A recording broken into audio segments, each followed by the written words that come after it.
Já parou para pensar que talvez a realidade não seja bem real? E se, na verdade, o nosso universo for uma simulação super complexa, que o tempo todo se autocorrige para não dar nenhum bug, nenhum paradoxo? Pois é essa a teoria maluca que a gente vai explorar hoje. Parece coisa de filme de ficção científica, eu sei. Mas e se essa ideia for a chave para resolver alguns dos maiores mistérios da física? Tudo de uma vez só. Vamos começar justamente por eles. Primeiro tem aquela coisa esquisita da mecânica quântica, né? Porque uma partícula parece que está em vários lugares ao mesmo tempo, mas aí, quando a gente olha, ela decide ficar em um só. E depois tem o grande mistério do cosmos. Pensa só, as nossas melhores teorias só conseguem explicar 5% de tudo que existe. E os outros 95%? A gente chama de matéria escura, energia escura, mas a verdade é que não fazemos ideia do que seja. E se esses não forem dois problemas separados? E se forem, na verdade, duas pistas que apontam para a mesma resposta? Uma resposta que mostra que o universo funciona de um jeito que a gente mal começou a arranhar a superfície. Então vamos mergulhar um pouco mais fundo nesses dois mistérios. De um lado, o mundo minúsculo, o subatômico, que parece quebrar todas as regras da lógica. E do outro, a imensidão do universo, que é quase toda invisível para a gente. Vamos parar um pouco para pensar nesse número. 95%. Tudo, absolutamente tudo que a gente enxerga, estrelas, planetas, galáxias inteiras, é só 5% do que existe. O resto tá lá, exercendo uma gravidade absurda, mas a gente não vê, não sabe o que é um buraco gigantesco no nosso entendimento. Ok, então qual é a solução proposta para tudo isso? A teoria que promete conectar os pontos começa justamente aqui, com uma forma totalmente nova de encarar o que é a tal da superposição quântica. Essa é a hipótese SGLC. A ideia principal é a seguinte: quando dizem que uma partícula está em superposição, não é que ela está em vários lugares de uma vez, não. É que o universo está, naquele exato momento, rodando várias simulações diferentes de onde aquela partícula poderia estar. E aqui está a grande virada. A física tradicional diz que quando a gente observa, o resultado é aleatório, uma questão de sorte.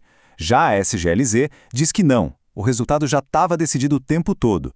A nossa observação não cria a realidade, ela só congela e revela a única simulação que fazia sentido lógico com o futuro onde essa observação ia acontecer.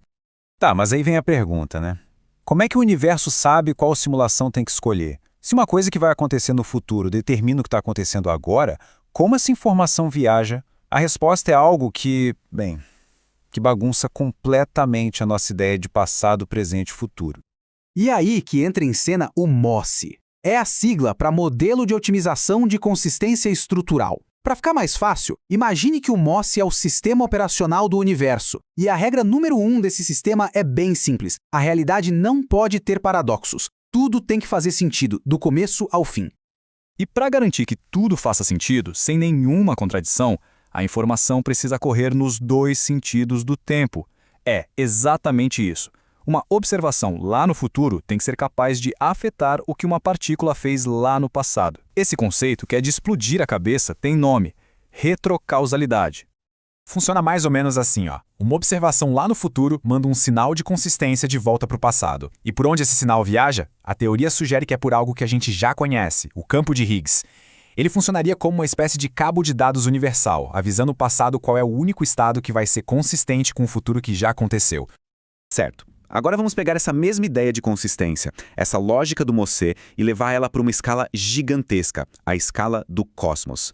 Porque talvez seja aí que a gente encontre a resposta para o mistério da matéria escura.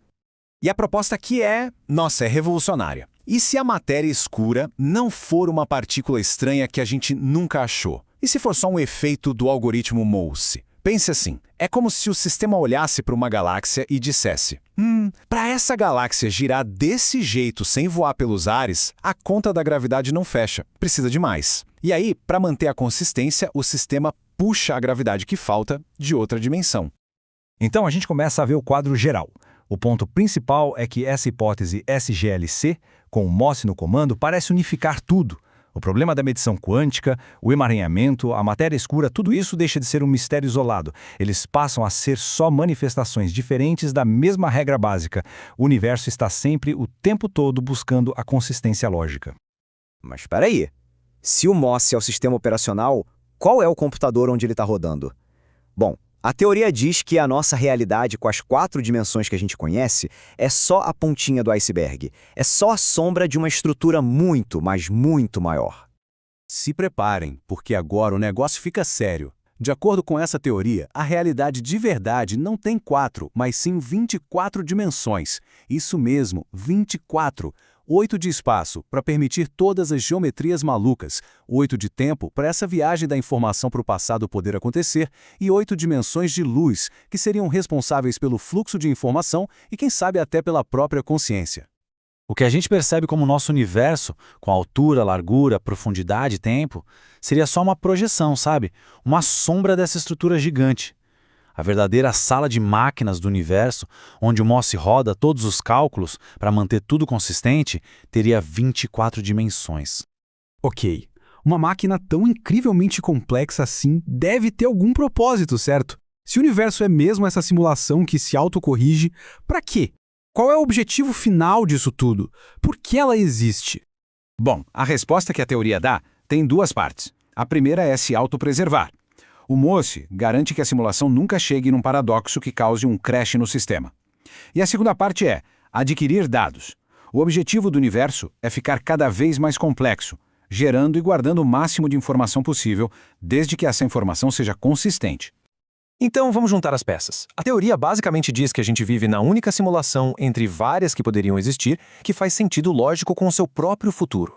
Essa lógica toda é garantida por um algoritmo, o MOSSE, que roda num supercomputador de 24 dimensões. Ele usa o campo de Higgs para mandar informações para o passado e cria matéria escura quando precisa de um ajuste para manter o universo estável. E o propósito disso tudo? Evoluir e juntar dados. Só para a gente ter uma ideia da dimensão disso. O nosso modelo padrão da física, que é um sucesso, só consegue explicar aqueles 5% do universo que a gente vê. Já essa hipótese SGLC, nossa, ela é muito mais ambiciosa. É uma tentativa de ser uma teoria de tudo, de encontrar a lógica que conecta o mundo quântico com o cosmos, a matéria com a informação. Isso tudo nos deixa com uma última provocação para pensar. Se toda vez que algo é observado, uma simulação é congelada e mais um dado de consistência é salvo no HD cósmico, então cada momento de consciência é, de certa forma, um ato de criação. A pergunta final, então, não é só o que é o universo, mas sim qual é a nossa participação nessa computação infinita.